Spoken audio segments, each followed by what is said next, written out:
Cold exposure therapy is a growing trend in sports today. Kevin Hart even has a show called Cold as Balls, where he interviews another celebrity while they're both in an ice bath. Why are people doing this? So everybody's heard about, most people know if you have a bruise, put ice pack on it. So the reason people do cold exposure is for muscle soreness. So it's like the most common reason if an athlete has a basketball game or a football game, take a cold bath afterwards and help them get ready for practice the next day. Make their muscles recover faster. But everyday people like you and me who are taking cold showers and doing cold exposure ice baths, they're starting to feel more different effects than just muscle soreness. They're starting to feel a boost in energy, less depression, weight loss, increased metabolism, just a whole range of things that they haven't been feeling before. So people have been wondering, what are these new effects? Is there any research on it? So, an article, Cold Showers for Anxiety, Does It Help? By Sherney in 2020. She states that you might have heard of taking cold showers for muscle aches or to simply wake you up quickly. Additionally, there's discussion if there's a discussion of their role in anxiety treatment. So people are starting to do research now in this new growing trend.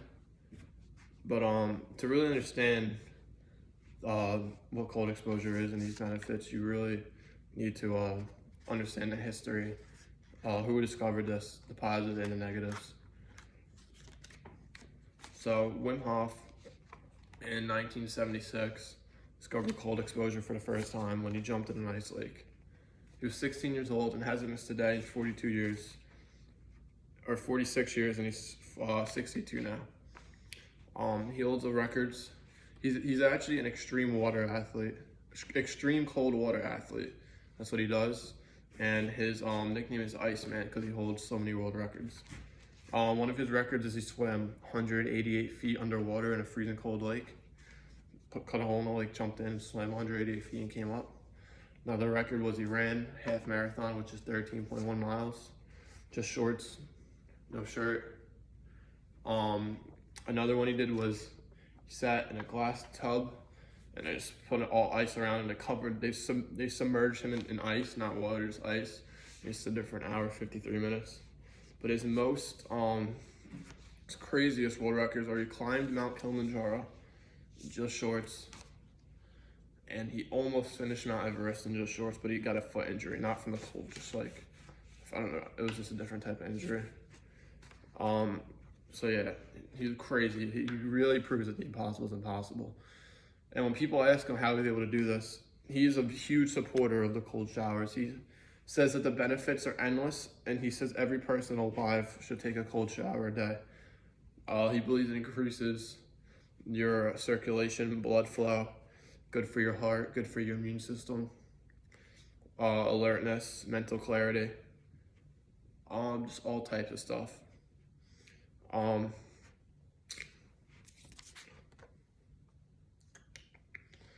right, so in an article, Cold Showers, a scientist explains if they're as good as you as they are for Wim Hof. This is written by Bottoms in 2020. Wim Hof says in the article that a cold shower a day keeps the doctor away. It's one of his favorite quotes, and everybody's probably heard that quote before, but that's where it comes from. So to fully understand cold exposure, before we get to the positives, we need to talk about the negatives and the severe negatives, because the negatives are not good. So the first negative is hypothermia. You don't want to get hypothermia, and the second negative is death. And a quote by Our Cold Shower is Good For You in 2022 says, "Your body's reactions to cold water put stress in your heart. It can lead to an irregular heartbeat, which could lead to death and a heart attack. So you need to be very safe when you do this, and you need to work your way up from a short amount of time to a large. You can't start by going 3 minutes. You got to start with like 30 seconds. So the only problem with the positives of cold showers are it's not a lot of research on, and it's a big gray area. So to support the immune system, Allison Alison Britt interviewed Dr. Biz in an article, Cold Showers Lead to Fewer Sick Days. So that was the article. And Alison Britt interviewed Dr. Biz. And he had an experiment where he had 3,000 people all take a normal shower. You can have as whatever temperature they want. But they had to end 30, 60, or 90 seconds of cold water. And they had to do it for 30 days. And after those 30 days, he reported that there was 29% less sick day call-outs by those people. And that most of them felt more energy and continued to take cold showers.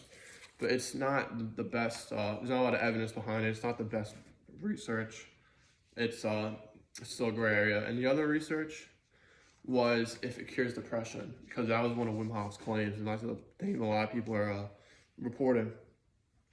So this doctor in the article, Exposure to Cold is known to act on the article is called Adapt Cold Water as Potential Treatment for Depression by Shevchuk.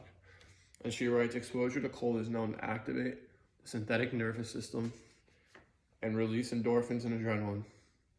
A cold shower is expected to send an overwhelming amount of electrical impulses from peripheral nerve endings to the brain.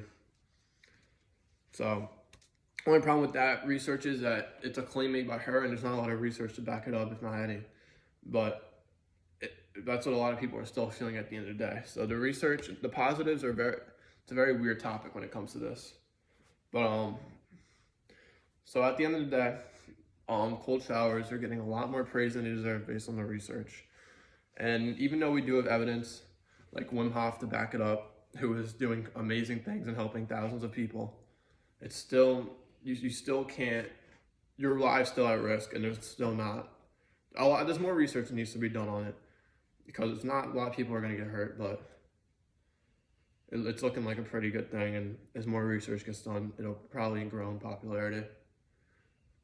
So more research should definitely be done, but at the end of the day, you can always experiment on yourself.